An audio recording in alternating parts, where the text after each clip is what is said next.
Welcome to the Global WeSpace Summit, a first-of-its-kind online journey into collective consciousness and practice.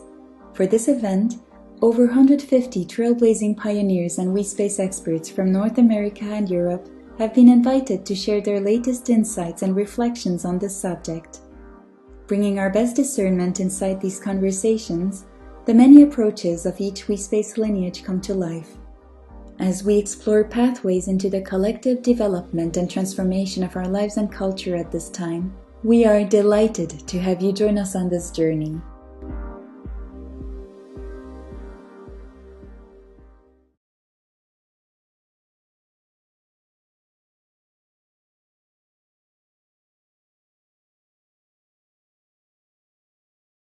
Hi, welcome, Peter.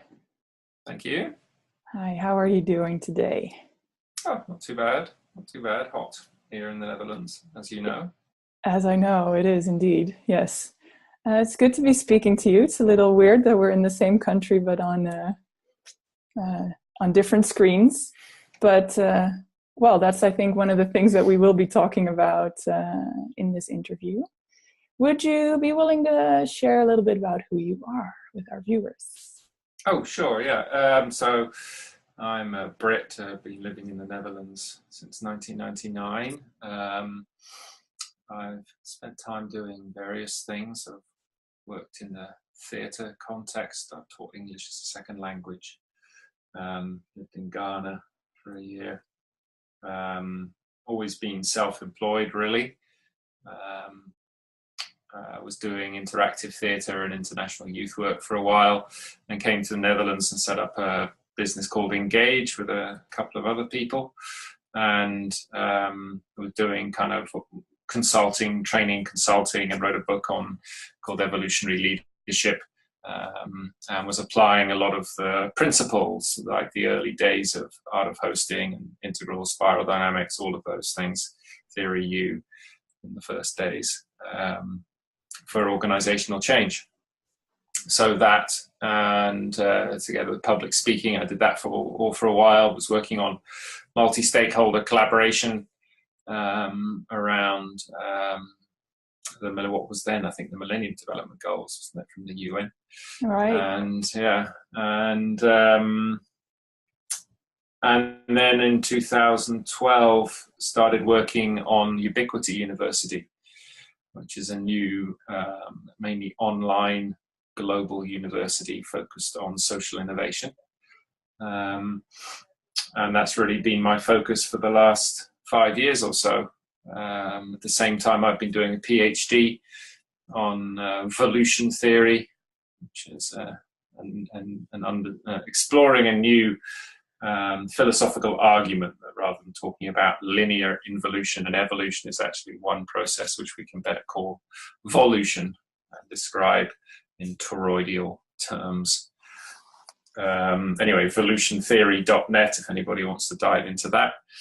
And in the Netherlands founded and led an organization called the Center for Human Emergence for 7 or 8 years, which was creating, if you like, a WeSpace for people coming from an integral perspective, looking to explore what it means to apply that to their own contexts, kind of community of practice, and then left that in 2012 when I stepped into Ubiquity. CHE is still going. And been exploring the whole world of energy and information and how that is relevant to the challenges we're facing today, to do something with all the great ideas that are out there in various books and things, but how to actually apply them to make more effective change, really. Yeah, I think that many of the people that are tuning into this summit are very interested in how to be more effective in collective spaces. What would you say would be good things to talk about a little bit to set up our conversation? Like, what concepts are you interested in exploring? Well, I think that the things that might be additional to what other people are already talking about is probably more around the energetics work. and how that applies to working with collectives, both in terms of the concepts, but also some of the practices that are out there that we can use for that. So I'd be happy to do that, and then we can see where that leads. Awesome. All right. Then please dive in. Share what is interesting to you about energetics. What does it involve within the we space? Well, I guess the impulse to explore and develop all of this came when we were working in the Centre for Human Emergence on the multi-stakeholder collaboration projects. And when you're coming from a kind of spiral dynamics yellow perspective, you're really trying to meet complexity with complexity in a way. So when you've got 20 different organizations trying to collaborate around a Millennium Development Goal, it's extremely challenging to get them all to collaborate in an effective way, and becomes extremely complex. And so as we were sitting contemplating that one day, and with the realization that we were really applying this yellow, or would Wilber call it teal, perspective on how to solve global challenges, what the next level would be, in a way. We were all yearning for the simplicity, the other side of the complexity, rather than the complexity trying to match the complexity. And that was when, as we had a conversation, we realized that most of us were exploring in one way or another energy work, be it in personal work, Reiki kind of stuff, or earth-based energetics, geomancy, those kind of things.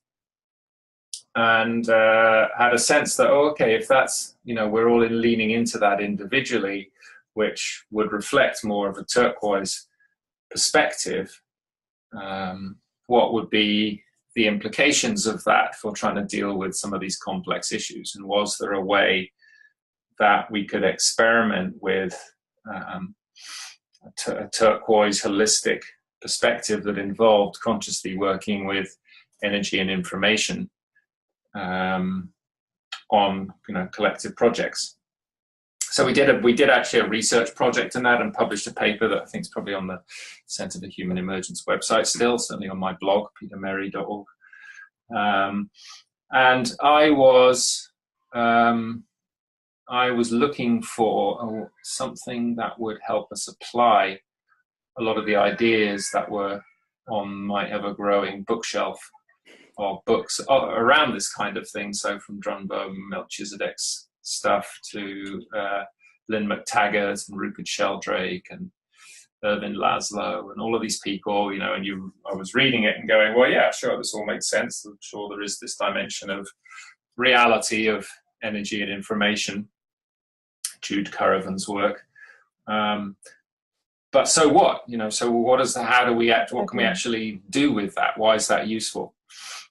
One of the things that we experimented with early on at the CHE was building on the work done by Princeton University's engineering department in a 28-year project they called the Princeton Engineering Anomalies Research Pair.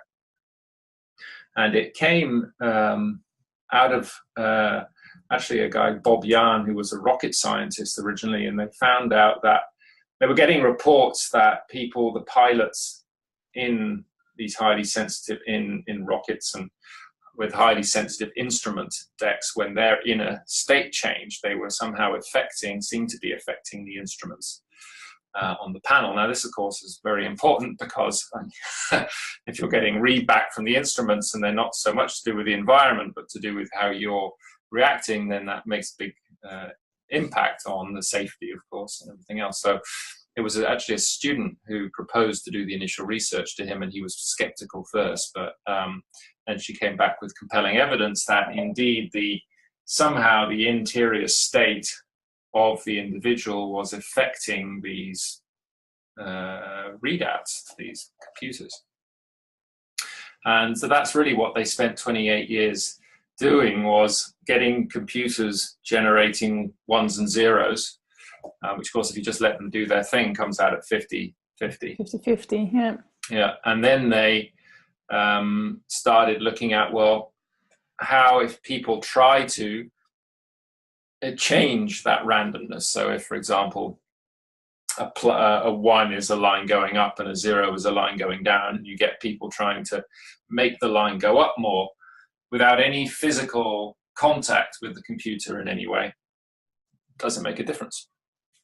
And they did thousands and thousands of experiments like this, and kept demonstrating that there was indeed statistically significant impact on this random generation of numbers on computers simply through human intention. And every time they published articles, peer-reviewed, people came back and said, well, you've got to prove it more, you haven't done this, you haven't done that. So they kept upping the proof. And by the time they'd finished their 28-year project, the odds that this was chance, what they proved, what they showed, was 1 in a billion. So they essentially demonstrated, beyond statistical doubt, that human intention affects the otherwise random nature of events. So, that's nice because it's a scientific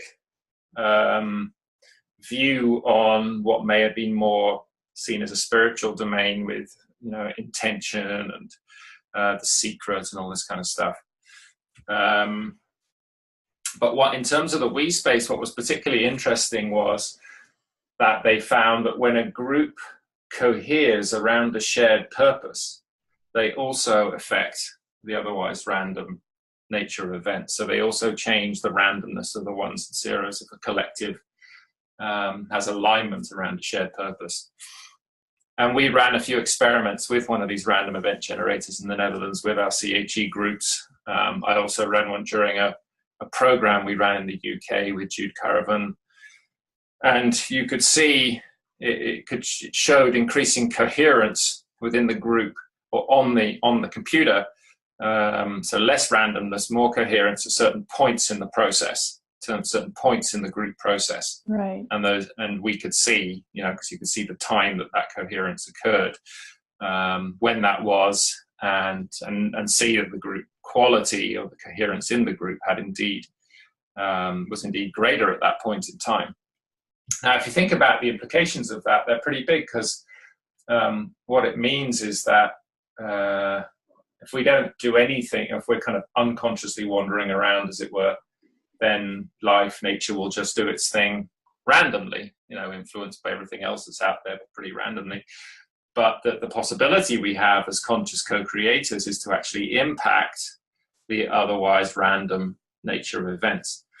Now, it's not cause and effect in the same way that a more linear rational science might think about it. What you're really doing is you're impacting the probability right. of something occurring in the quant. Because although you're working in the let's say the more subtle fields, or the fields that have yet to be formed in matter, they're mirrored in the quantum material realm. And we know in the quantum realm that we're talking all the time about probability. You can't say for definite this caused that in some way. So essentially what you're doing is you're increasing the probability of something manifesting if you're aligned around a shared purpose and things. So that was an interesting thing to be playing with, really, and to note that, yeah, indeed. And so that, the fact that in a way has been proven scientifically, it's now up to us to develop the practices that will enable us to have a positive impact, increase our chances of having a positive impact on the world around us. Indeed. Do you remember from that experiment that you ran with CHE, what were those points of increased coherence? One or two of them, just as examples. What?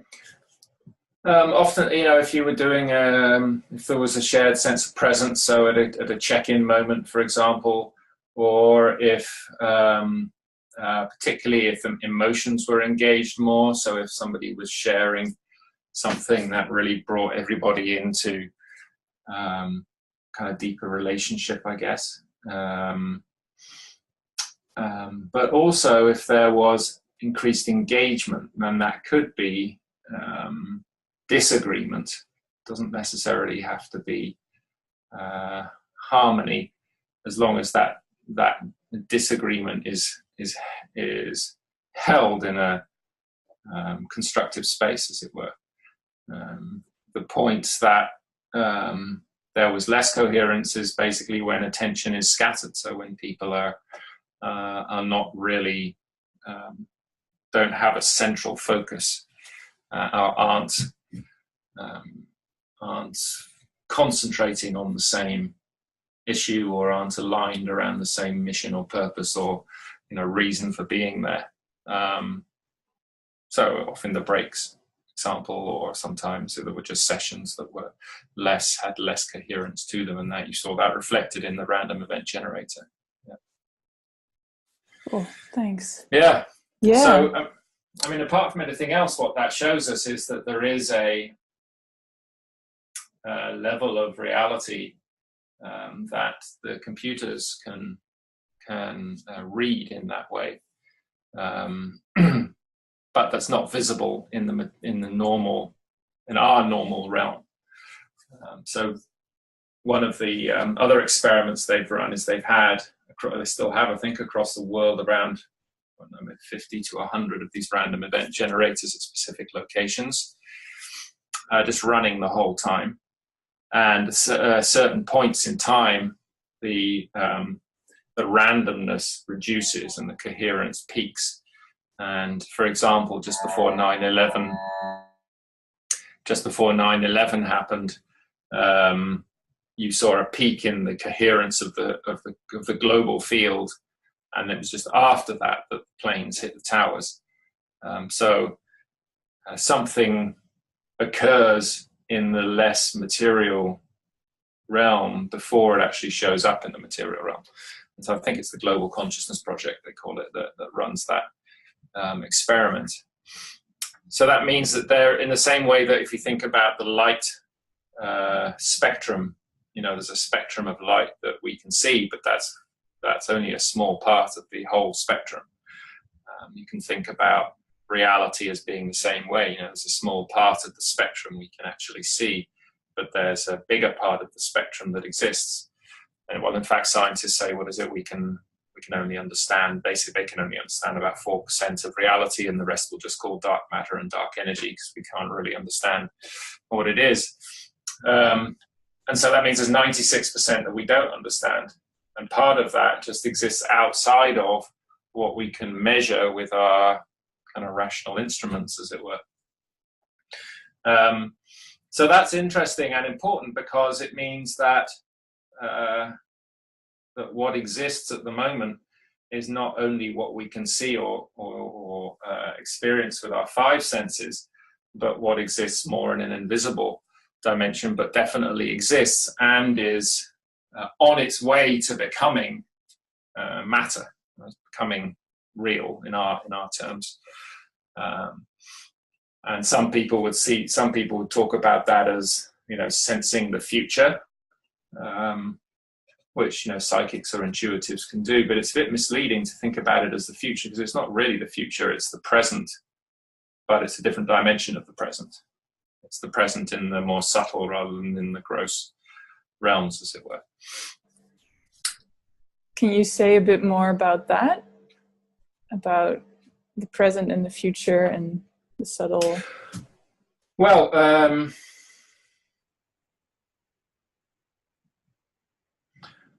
I mean, essentially, if we think of it all as a spectrum, so there's the reality that we can see or experience with our five senses, but there's also an increasing, Wilber would talk about causal, subtle, gross. If we want to just use those simple terms, think about gross being what we can see with our five senses, but then subtle being what's in between, and then causal being the unified field from which it all comes. Then in the subtle realm, there's all sorts of stuff going on, and basically things are crystallizing, are increasing in coherence until they actually click into a level of coherence that we can experience with our five senses. And as science has really shown, it's all made up of waves. Everything, it's all waves. It's all probability waves. But what happens is that as those waves, what they call, come into coherence in standing waves, so those waves of possibility kind of become increasingly coherent as they lock in to each other as standing waves, then that becomes the matter that we can experience with our five senses. So something that is not yet manifest isn't, but may in the future manifest here. It's not really the future, it's really a more subtle dimension of the present. So that's literally, so when we do work, so what the Princeton work has shown is that when we do work with collective intent, we're actually affecting the subtle fields in the present, which is therefore impacting the probability of a certain reality manifesting in our visible world in what we would call the future. Yeah. Lovely. I like that a lot. Yeah, so once... Yeah. So this intentionality is really important, and a really important factor, you say, in cohering this subtle into clicking into the gross, shall we say? Yeah. I mean, we have to remember, with all humility, we're impacting probability. We can't say, okay, if we all do our intentions every day, we are sure that this will happen, because there's a million other things that are impacting that reality as well. But what the research showed is that we're definitely having an influence. We're definitely influencing the probability, and if everything else is kind of randomly doing its thing, then we have a greater chance that with our intention we actually co-create something in the future. So if we accept that there is what I've been calling in the CHE research, what I call an energetic architecture. If we assume, there's a material architecture stuff we can see, and then a lot of the we space work, if we want to call it that, such as Art of Hosting and Theory U and everything else, has really been working on the relational architecture, so the space of relationships between people. And what all of that has shown is that if we get the relationships clean and we have coherence between the people and authentic exchange, etc., then their goals and their intentions will manifest, are more likely to manifest in the material architecture. So in a way, the relational architecture influences the probability of the goals, the material goals that we want to achieve actually coming to be. But then with this, what you've got to think is that wrapped around that relational and material and relational architecture is an energetic architecture. This field of probabilities and possibilities. And so when you're dealing with complex issues like these 20 stakeholders in a project, it's very hard to maintain a coherent relational architecture. Just by bringing them together for a session and getting them around shared goals. They all go back to their own organizational contexts and is dragged into that domain. And so to keep a diverse group of people coherent relationally is almost impossible, I would venture to say, in a kind of where your people are dealing with different organizations and stakeholders, and where that's not their core business initially. So if we were going to try to find a way of working with that level of complexity that required less effort, but was also more likely to be effective, given that it would stimulate self-organization rather than us thinking we can come up with the solutions to engineer that we space, as it were, into being. In the same way that a healer knows that when they work with the body, what they're doing is they're just removing blockages and stress that are in the way, so that the organs and everything else can do what it is they know how to do. I mean, all the different parts of the body have an inbuilt intelligence that know what they need to do to serve the body as a whole. Well, if you think about a collective in a social context in that way, then if we get the energetic architecture coherent, the relational architecture will, the relationships will clean up and flow more easily. There'll be more synchronicity, etc., and we're more likely to achieve our goals. But it will happen in a way that is not so much engineered by the intervener, but where the intervener creates the conditions, you could say the energetic architecture conditions within which the relationships can flow more easily and people can do what they know they need to do in order to achieve their collective goal or mission. Nice. So would you say that this, the directionality of influence is mostly from the energetic to the relationship to the material architecture, or does it run both ways? Well, it goes both ways. I mean, Wilber said, he had a beautiful statement in one of his 10 principles or something, he called them something else actually, of holarchies. And I need to get it the right way around, which is the lower determines the possibility of the higher, and the higher determines the probability of the lower. So if we think of the lower as being the gross, as it were, and the higher being the energetic or subtle, what he's saying is that when he says the higher influences the probability of the lower, that's what we've been talking about. If you get the energetic architecture coherent, the probability of things manifesting, etc. However, if nothing changes at the gross material level, if people don't change their behavior, if the systems and structures don't change, or you don't start eating in a healthier way or whatever it is, then you're limiting the possibilities of your access to the higher dimensions, so the more subtle dimensions, or your coherence or integration with those higher dimensions. So it definitely flows both ways, and things that we in fact just expressing things out loud rather than keeping them in our head has been shown to affect the brain's ability to come up with solutions. So if you're just thinking about it yourself, you're less likely to come up with a solution than if you actually express it out loud. So there is something about taking things into the manifest world that has an influence. So of course we need to be, it's a 4-quadrant affair, as Ken would say, and all levels, all lines. So you need to be working across all domains. But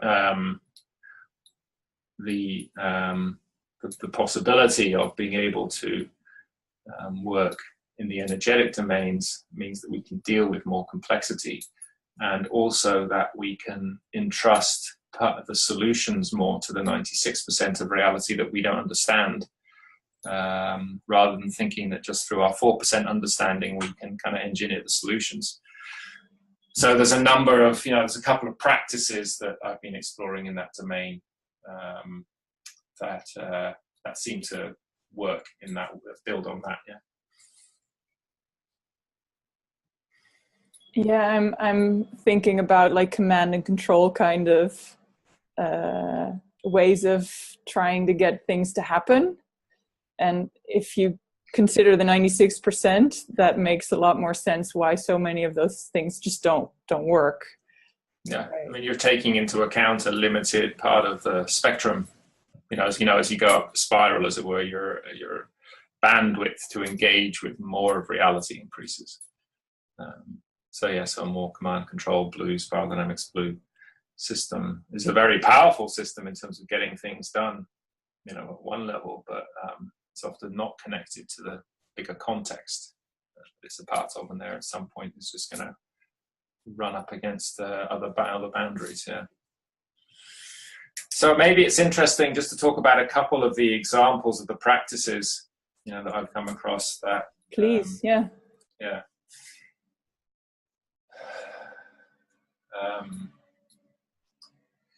and people can look at this in more detail this is part of what I've been developing in the PhD dissertation on evolution theory, which I'll be updating the website, evolutiontheory.net website, as soon as the final dissertation gets approved. So it's been submitted, and at the moment there's an old draft up there, which a lot of it's still relevant. Just so that people know there's more, and I'll reference some books as well as we go through in case people want to follow up. But there's two main practices that I've been exploring here. One, which one should we start with? Let's start with, there's one which is already in English language, and I know some folks in the integral world are familiar with, which is the Perelandra practice. Michel Small writes a beautiful little book called Co-Creative Science. And if you just Google Perelandra Limited Co., you'll probably come across it. And basically, it's a practice which was inspired by her work when she was at Findhorn in Scotland, and they were working very consciously with the angelic, the Davic, nature spirit realms, and getting incredible results in terms of the garden, productivity of the gardens, the vegetables. They've got award-winning vegetables, biggest vegetable ever kind of thing in the world. And she took that learning back to the US and developed these practices and really codified them, and started applying them to her garden with great success. And then realized that the principles that they were applying and the practices could be applied not just to a garden with soil on the ground, but actually to any collective entity with a boundary and a name. And so she developed practices for what she calls soilless gardens. So you could think of a wee space as a soilless garden. And the practices basically help you to, they assume that, you're 4%, let's say, and that there are other, whether you want to call them beings or whether you want to call them functions or however you want to frame it, other or kind of organs of the life body, as it were. She uses names that would point them to being more beings or entities. That it's important to collaborate with them because they, or at least let's say to engage those realms, because they're in the 96% that we don't actually understand. Specifically, basically, it's about creating a we space with the devas, with the nature spirits, with the angelic realm, and with our higher self. And so they are practices for establishing agreements around a project, defining a project, saying, okay, this is the project I want us to work on. These are the goals, and a set of practices that opens what she calls a coning, that brings the different entities or those different functions together. Yeah, the reason it's called a coning is she sees the function of the deva is to hold the devas hold the blueprint of how a project could be manifested, and the nature spirits are responsible for bringing it into reality. So that's the involutionary process, where from the Davic blueprint into to manifest reality. On the other side, so that kind of comes like that. On the other side, you've got the angelic realm, who are connected to humanity, holding the general possibility and highest potential of humanity's future. And sometimes they're called the White Brotherhood, White Sisterhood, particular angelic families. And they're holding, in a way, the evolutionary, and that's connected. And the other side here is our higher self. So our higher self, our higher self holds our will, as it were, our free will, and our sense of possibility and potential as individual human beings connected to the bigger whole. So that's the evolutionary side. It's going somewhere into the realm of potential. And our job is to be really clear on our will, on what it is we're wanting to achieve, where we're wanting to go, the general directionality. But actually, we need to let go of the belief that we also need to work out how that intention is going to manifest in reality, because reality is so complex. There's so many different aspects of it. That, you mean like a step-by-step project plan kind of? Yeah. I mean, they can be useful to help kind of crystallize thinking, but ultimately, once we've uploaded the intention, and that's in alignment with the bigger angelic plan, as it were, the higher plan, or the general directionality of human consciousness towards, greater integration and differentiation, if we want to give it a kind of general direction. So greater interconnectedness and yet greater differentiation at the same time. If that's the general direction that the angelic realm is holding, and our higher self's will is connected to that, then the devas hold the blueprint for how that particular intention will manifest, and the nature spirits will kind of run around and provide us with the opportunities to actually make that possible. So the trick is to really be clear on our intention, but to then pay attention to how life wants to pull the different pieces together to make that intention happen in such a way that it's of service to as much of life as possible, because we can only see at max 4% of life. So if we can trust that there are others, or other dimensions, aspects, beings, however we want to think about it, that have a bigger picture of the different pieces, as it were, then maybe the way we think it should manifest is not actually the best way for life as a whole, however pure the intention might be. We need to be paying attention to how life provides us with the opportunity to manifest that intention. So Perelandra is essentially a set of practices that help you work with those beings, entities, functions, and for example, every week I just check in around a couple of projects and with my coning, and there's a checklist you go through. Are there any particular, does it need any intervention now around certain areas? And if there is an intervention needed, it's often you use a kind of essence, like a Bach flower essence, but they also have other specific ones that essentially essences hold information, right? And information literally in formation. So it's impacting the subtle realms of things coming into form. And so any essence that you use is sending information within, using your intention in connecting that information of the essence to your project. And that's what, again, increases the coherence at the energetic and informational level, and therefore the probability of your purpose manifesting. So that's a set of practices, really clear, and feels very pure and very grounded, and she's got a great structure. It's easy to follow. And so that's part of what I've been doing, and also part of what we experimented with in the CHE as well, and a number of people are practicing as well. So Perelandra, co-creative science. I'm sure Michelle Small-Wright is the woman's name who got it going. But a really good way of working consciously with the energetic architecture. Yeah. I can imagine that some people listening or being part of groups in which these types of practices are brought in are not really familiar with, or maybe actively resistant to terms like angelic realm and beings. How do you work with that? That's interesting. I actually wrote a piece on that on my blog that I extracted from my PhD dissertation, because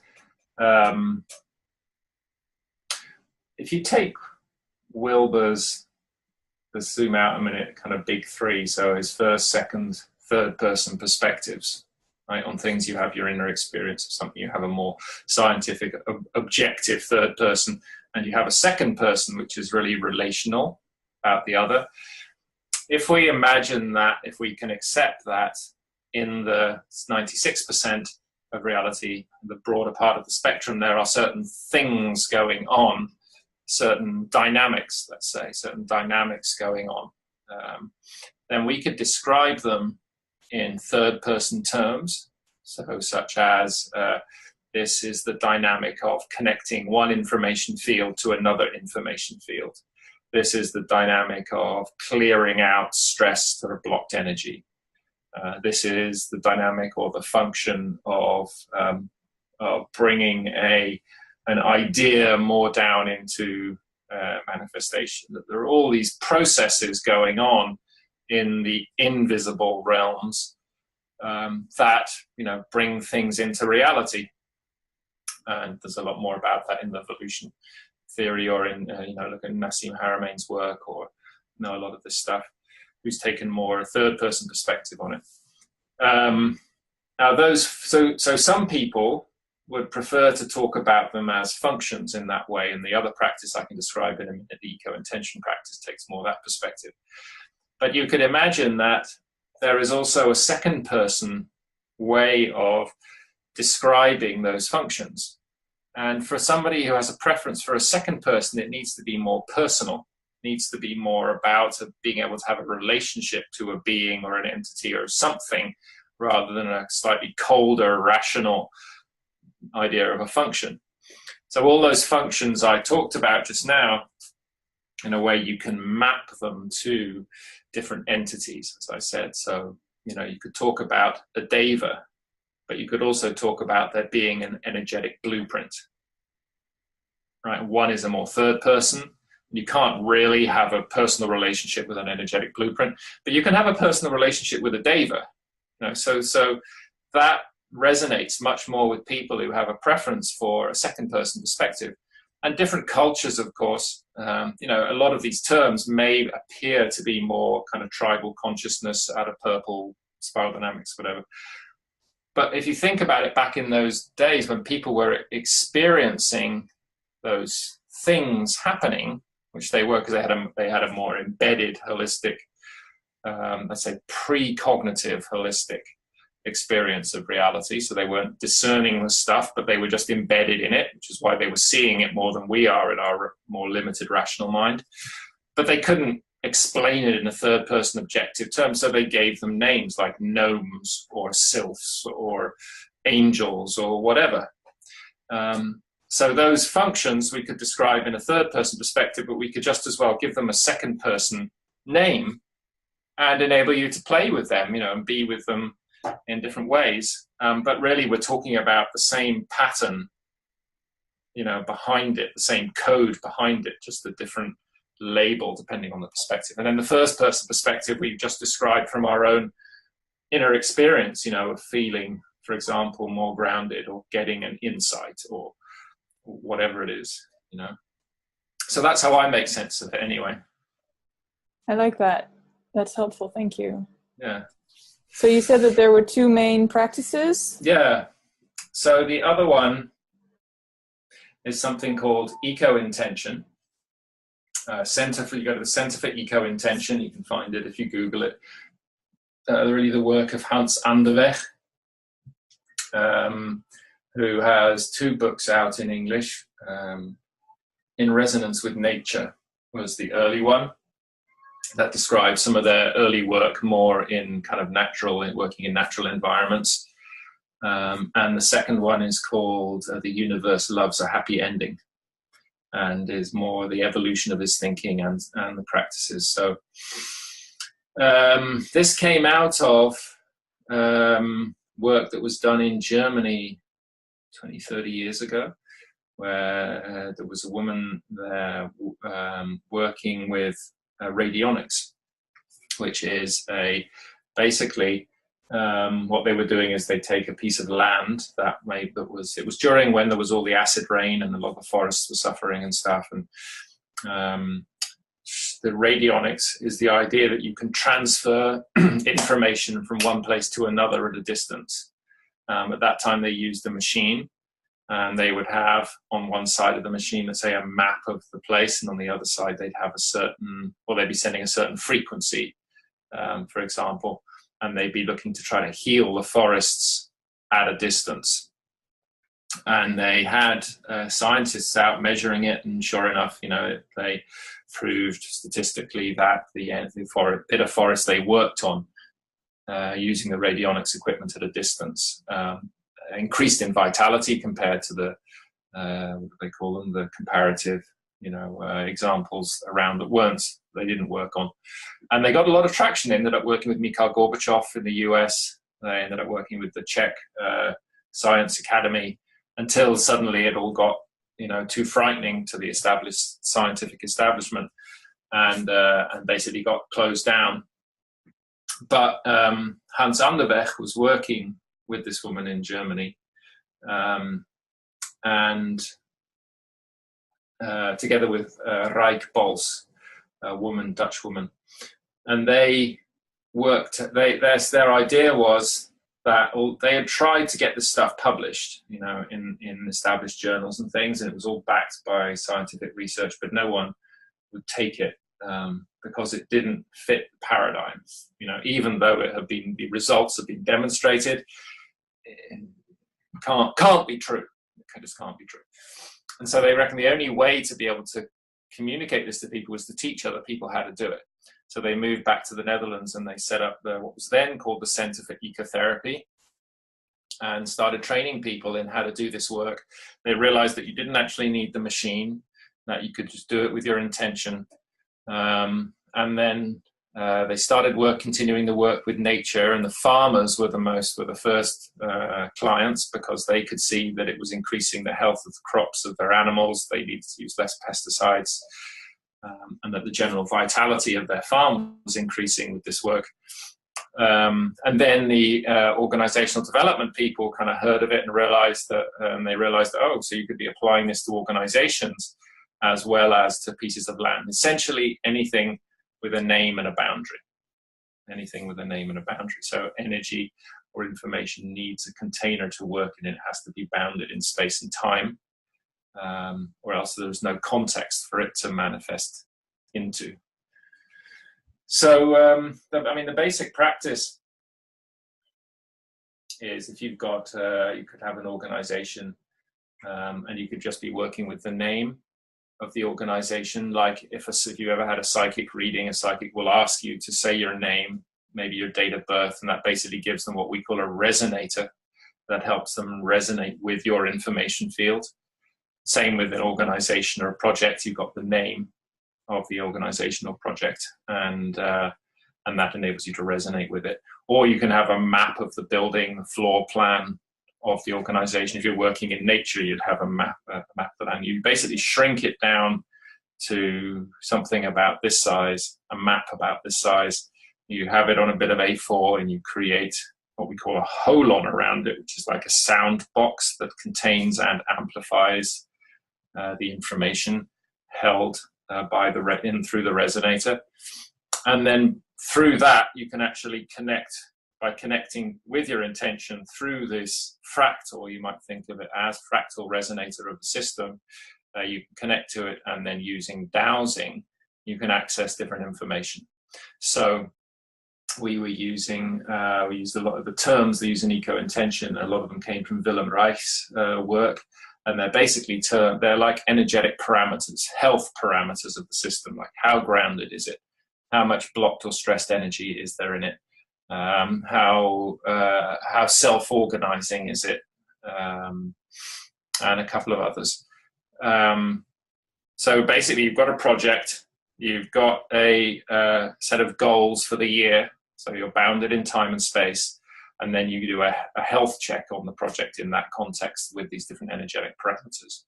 And then you ask the project, what does it need to be able to move? What kind of intervention does it need to move towards its goals? And there are a number of different interventions you can make.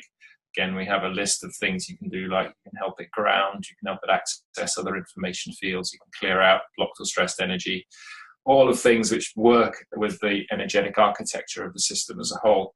And then what you notice is that things start to self-organize more effectively in the system.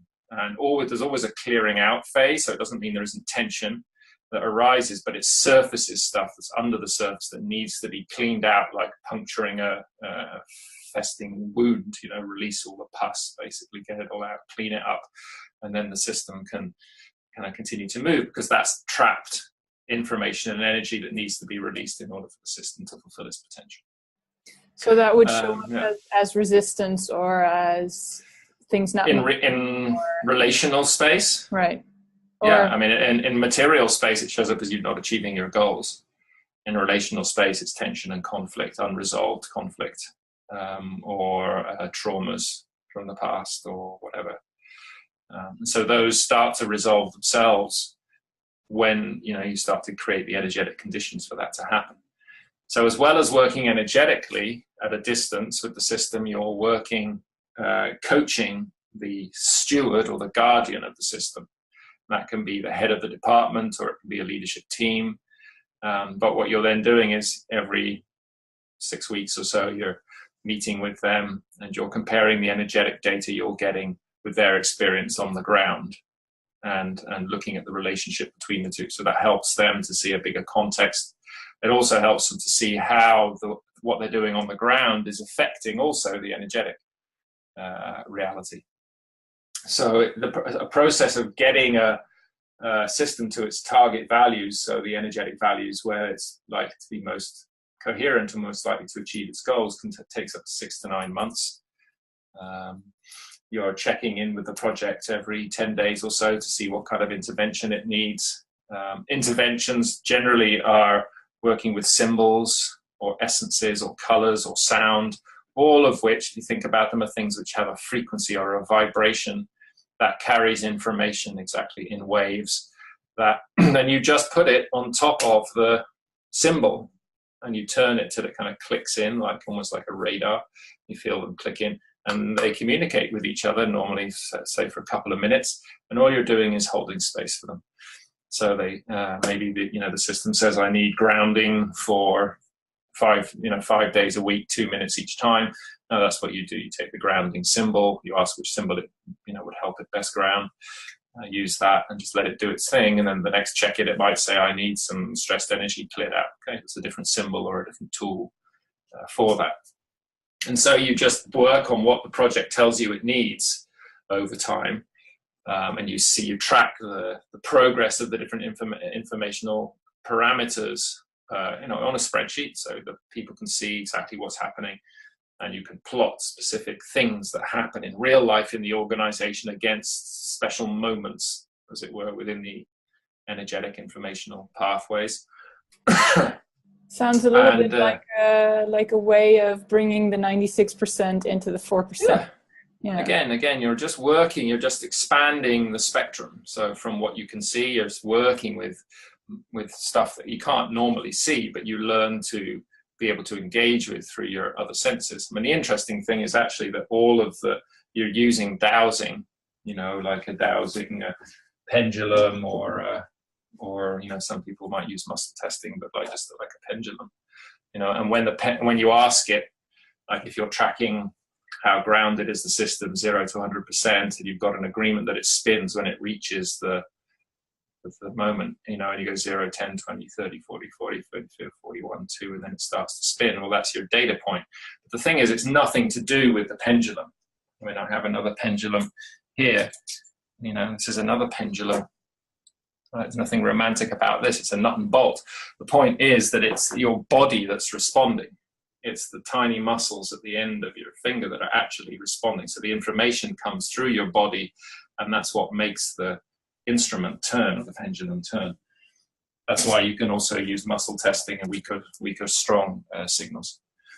So as you start to work with, let's say, the bigger part of the spectrum, you actually also need to get more integrated in your body, because your body is the instrument that channels that information and enables you to work with it consciously. It's like a tree. If it wants to grow its branches higher, it has to dig its roots deeper, become more grounded in order to expand out higher. So yeah, there's obviously there's a lot more. It's a 4-year vocational training, the Eco Intention.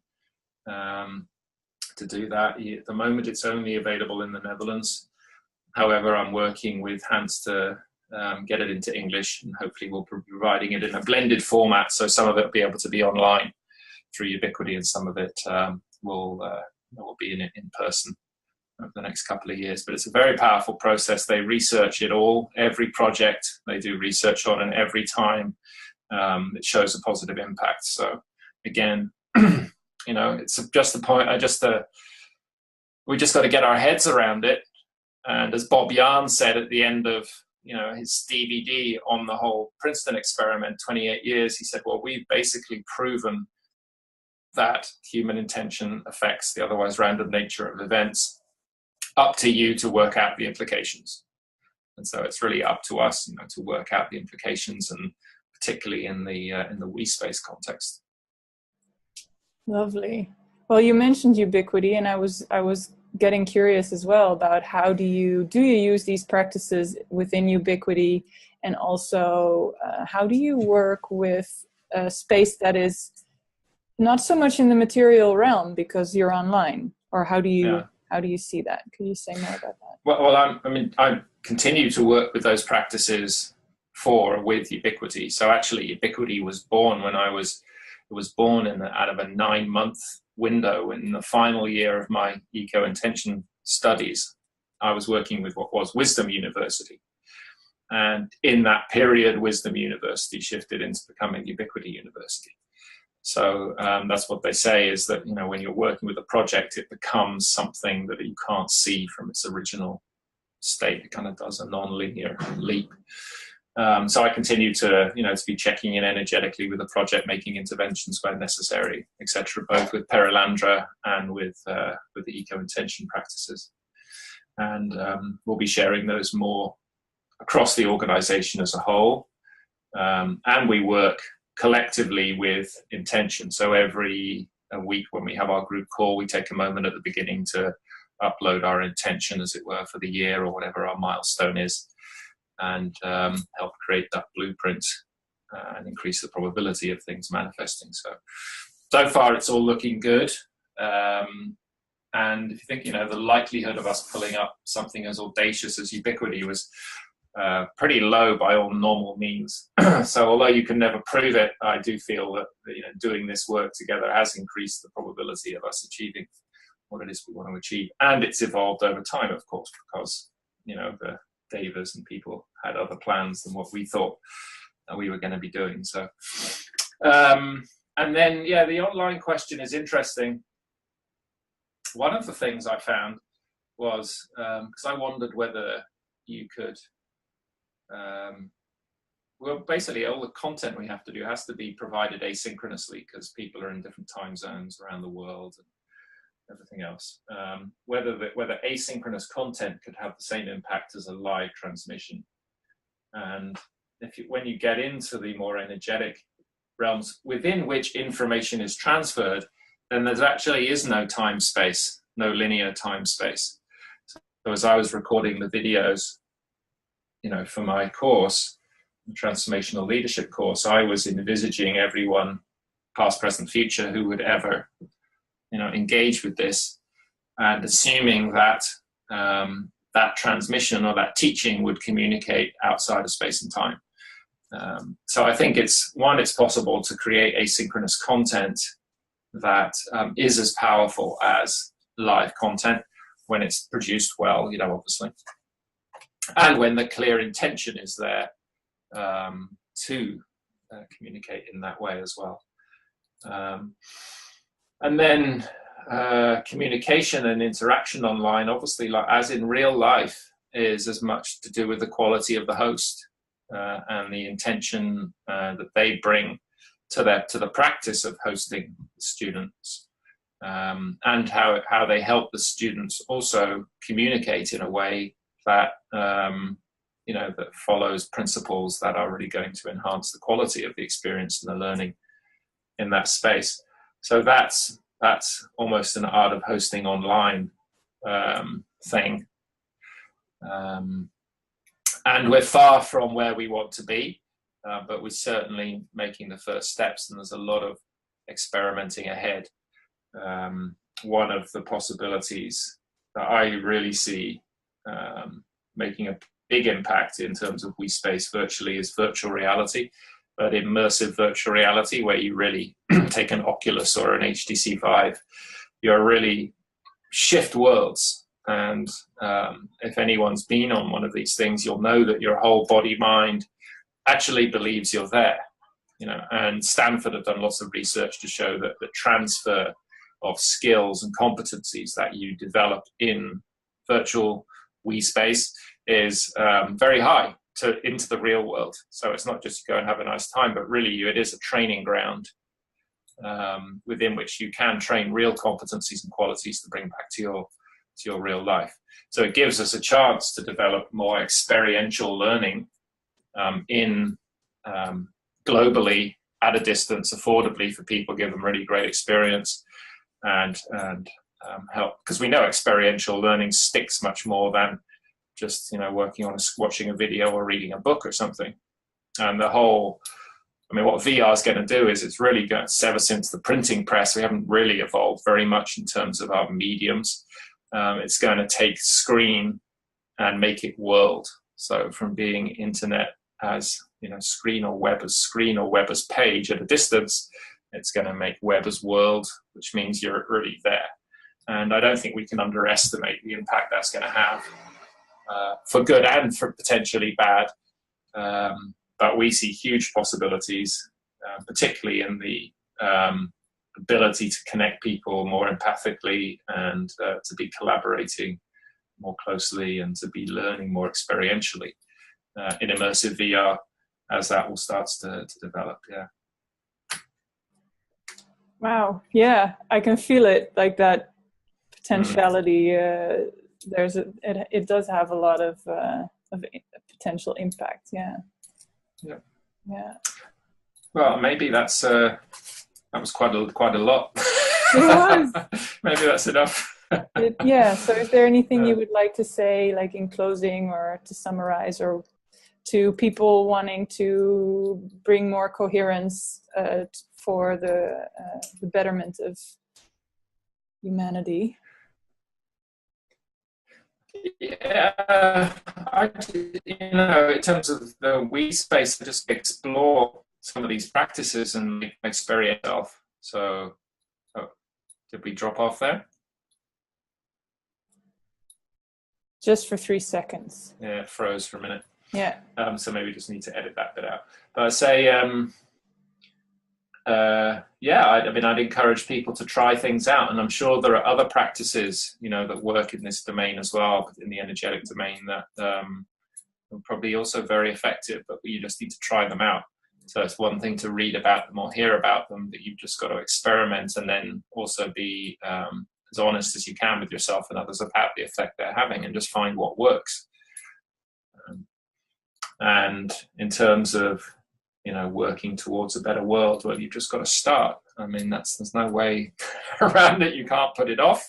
You don't have to wait until you're a perfected Buddha or something. In fact, if you do that, you just won't learn, because it's a 4-quadrant affair. The world around us will tell us what we need to learn as we try to engage it. So we need to be working in the world and in ourselves at the same time.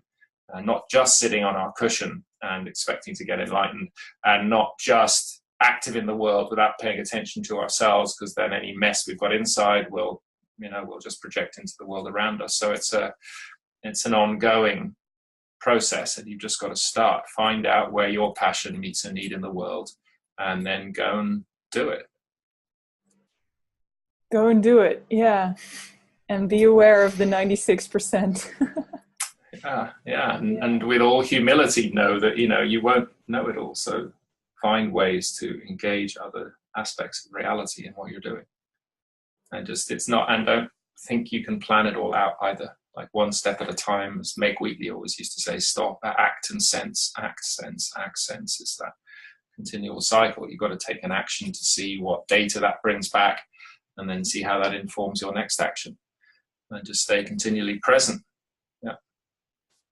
Beautiful. Easier said than done. Indeed. But this kind of information helps that come into form. So thank you so much for that. And you're welcome. I look forward to hearing more about Ubiquity and all your other projects. And have a lovely rest of your day. Thank you so much. Thank you. Bye. You too. Okay.